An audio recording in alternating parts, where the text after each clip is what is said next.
Hey everybody, you're watching the channel Two Guys Take on Real Estate. My name's Kevin, I'm the property prince. I'm here without Matt, the landlord ninja tonight because I'm about to go out and do a property visit and I thought, you know what, this would be a great time to do a Prince's Pet Peeves. What's my pet peeve? Well, it's about what this property visit's going to be.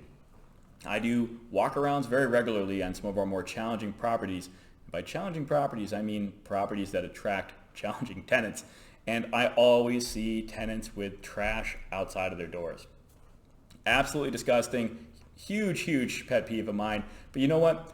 The good neighbors, the good tenants that live in these properties, they hate it too. So I find that it's really important, and the best way to resolve this kind of thing is to be visible and present at the properties regularly. And when you see something like that, when you see this kind of bad behavior, absolutely make the tenant aware that you saw it and that you're not okay with it.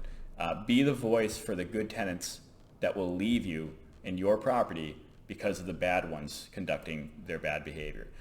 So for an example, I was just there the other day and lady on the second floor had a bag of trash, a big hefty bag of trash, sitting right out of her back door on the common area porches, right off of her kitchen. And now this is the common area porch. That means families have to walk right by her bag of kitchen trash. Means animals, can go right up to the trash. Of course, they're going to be attracted to the property with trash laying around it, and they're going to, rip into the bags, spread the trash around. You're going to create a pest problem. And I know it sounds really dramatic because, I saw a bag of trash, but when you have 16 units, that's going to be, and if everybody did that every day, it's a huge problem. Big thing is this tenant's not even paying rent. So not only is she not paying for our services, she's actually making it more expensive for us to run the property because we've got to pay people to clean up after her disgusting habits. We've got to deal with pest control because she's going to have bugs and mice in that household. Anybody that's just like leaving their trash in someone else's area or in a shared space has no respect for other people and probably has a pretty serious problem growing inside their apartment. So sure enough, I knock on the door, she doesn't answer, I move on and I start talking to somebody else who's taken, my visit very, professionally and politely. Thanks for bringing it to my attention. You're absolutely right. My kid must have left the trash bag there. I'll have it taken care of right now. No problem. And that's it. That's all it needs to be. You know what? Whatever excuses they might have doesn't really matter. The bottom line is it got across to them that if they did something inappropriate that's not okay, they're held accountable for it. And I held them accountable in a very nice and polite manner. So listen, I get it, but please make sure if your kid can't do it, you make sure he does, or you do it yourself from now on. Please, we just don't want to make sure. We want to make sure we don't have a mouse problem. We don't want to make sure you don't have a bug problem in your apartment. And that's what's going to happen when trash is left around. They're like, no, I totally get it. Won't do it again. No problem. I appreciate you stopping by and letting me know. Won't happen again. We're on it. Great. Boom. Move on. There's nothing else to do. You did your thing. Move on to the next place. These aren't long visits. This is a 5-minute thing. Walk around the porches. You see something. You knock on the door. You say something. Don't scream and yell at your tenant. Don't give them a hard time about it. Be nice about it. Listen, I saw this trash. Come on, we got to get better at this. You can't have this here. Here's what's going to happen. Here's why it's important for you to not, leave trash around. Anyway, second floor lady opens her door and starts screaming. Like, nobody's there. And I don't know who she thinks she's even yelling at. No one's there. I'm 2 floors away at this point. It's been several minutes. And she's just screaming and swearing and just going ballistic. She doesn't even know they're not at the property still. For all she knows, I'm long gone. So she starts yelling. So I go back down because she's going ballistic down there. And I don't want this to seem like, the Jerry Springer show on the back porch with everybody yelling at each other. So I go back down and I don't even maybe get a word out of my mouth, and she starts yelling at me and swearing at me. So first thing I do right then on the spot is I pulled out my phone and I said, listen, I'm recording you at this point for my protection because you're just insane. And she starts ranting or keeps ranting. Eventually I maybe got 2 words out. I said, listen, I'm not harassing you. I'm holding you accountable. You left your trash everywhere. This is disgusting. Oh, I just put it out there. Oh, it's been out there for a minute. I'm just cleaning my apartment. It's fine. No, it's not fine. Your neighbors are not okay with this. I'm here on their behalf. Nobody's okay with this. Your trash needs to go from your kitchen to your trash bin. That's it. I try to start to kind of tell her this, and I'm sure she didn't hear a word of it because she's screaming 10 times as loud as I am. And I'm not yelling. I'm just talking as loudly as I can, trying to get her to hear me over her screams. But my God, she's so vulgar and swearing over something so simple. She got held accountable for doing something wrong, and somebody mentioned it to her or was trying to mention it to her, but she wouldn't open the door.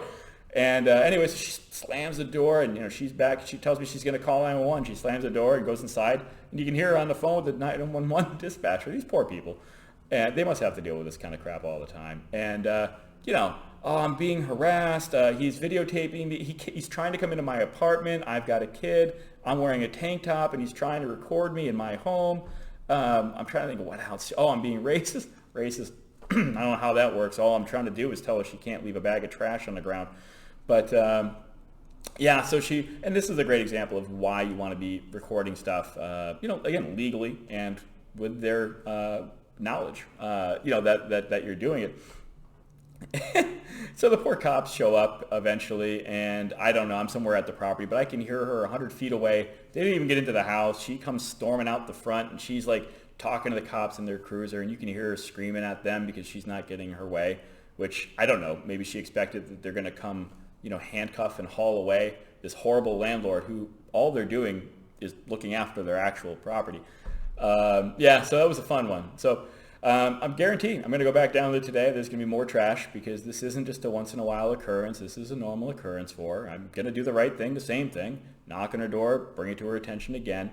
Again, I take a picture of this stuff. We document it. This absolutely, you're crazy if you think it won't happen. This absolutely will happen, that she'll bring it up in court later as some kind of a defense to why she's getting thrown out for not paying, because of course she's not paying. The bad ones are usually bad in a variety of ways. They're never just bad about one thing. Some people can't pay rent. Some people fall behind on the rent. Doesn't make them a bad tenant. It makes them, a tenant that would pay you but is made some bad decisions financially, or life hit them and they ended up in a bad position. And then there's bad tenants who literally they fail on almost every aspect of things. They they won't pay. They could. I'm sure this tenant could pay. She's got a car payment. I'm sure she's got cable and watching Netflix, and could easily sell the huge 70-inch TV that she's got crammed into her little living room in there. But they don't. I'm sure she's getting I don't know. Sure, I was in her apartment. I know there's lots of alcohol containers in there, right? So she has the resources if she wanted to do the right thing. She's choosing not to. Just like anything else. That she could have put her trash in the proper trash disposal if she wanted to. She just doesn't care. So you have to identify this stuff. When you identify it, having frequent interactions with them every time they're doing something inappropriate or unacceptable, and letting them know that you're not okay with it, and their neighbors aren't okay with it, letting them know and keeping them aware that you're disapproving, they'll finally leave. They'll go rent somewhere else where their kind of dirty behavior and slow payment or non-payment situation just isn't a problem, and they'll be able to fit in that kind of location. But if you're a good landlord, your location isn't the place for them. They need to know that. They need to know that you're going to be right there each and every time they do something wrong. And now you're not just one of those landlords that doesn't pay attention to their property. So that's what I'll be doing tonight. I guarantee tomorrow I'll be coming back with pictures of a couple of trash bags, and maybe I'll get a black eye for my troubles. I don't know. But I wish you all the best of luck taking care of your properties, keeping your bills paid, and keeping your properties in line with some of your worst tenants out there. Seems like I get them all. I don't know. But thank you all for watching and enjoying my rant, and I wish everybody all the success in the world. Take care.